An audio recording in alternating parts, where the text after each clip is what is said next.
Whether on the road or on the can, people across the U.S. are finding ways to go green. Thanks for joining us for our weekly dose of sunshine. For the Good News Network, I'm Michelle Boyd. If the high price of gasoline has you worried, this may be the car for you. An entrepreneur in Virginia has developed a vehicle that runs for months without a fill-up. Art Cohn has the story. The car weighs 830 pounds. So light, Chief Designer Ron Mathis can push the vehicle with his thumb.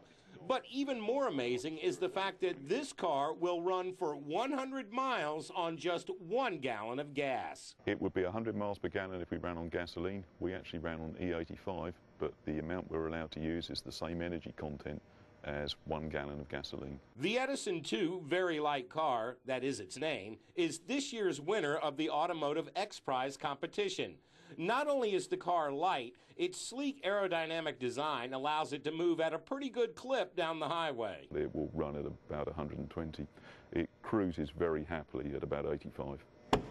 This is only a prototype, so there are few amenities or creature comforts. Those will be built into other versions of the car, but only to a limited extent. Is it quite as luxurious as a Buick or a Cadillac?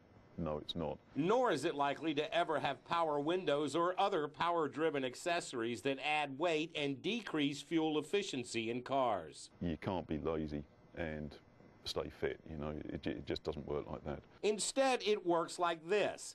The car's lightweight, steel frame and aluminum running gear enables designers to make the rest of the car even lighter. You see those big fancy heavy brakes in the wheels of fancy cars driving around. Our brakes weigh a fraction of that, and they still stop the car 30 feet shorter than the 2010 SS Camaro. But at what point will American car buyers be willing to trade luxury for efficiency? Right around the time gas hits $5 a gallon, this is going to start to seem like a really good idea.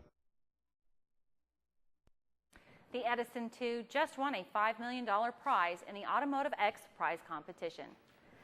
A California library is going green. New toilets were installed to save water and money.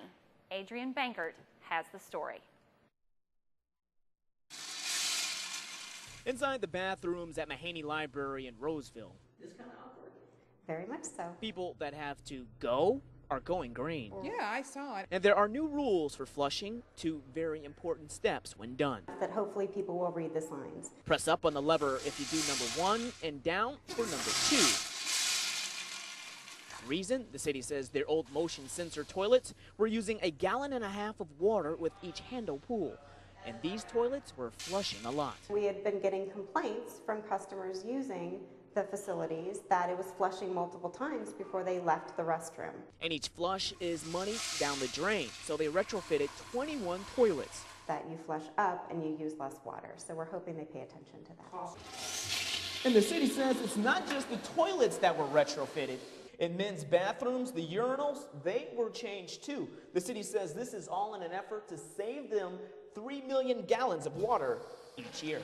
Well, it'll save money, yeah, because we have to buy all the water. Water's not free. So far, the green toilets are getting rave reviews with each plunge. Because I'm all about conserving water. As for the cost, $4,000 for the change, but not a dime was spent out of the city's general fund.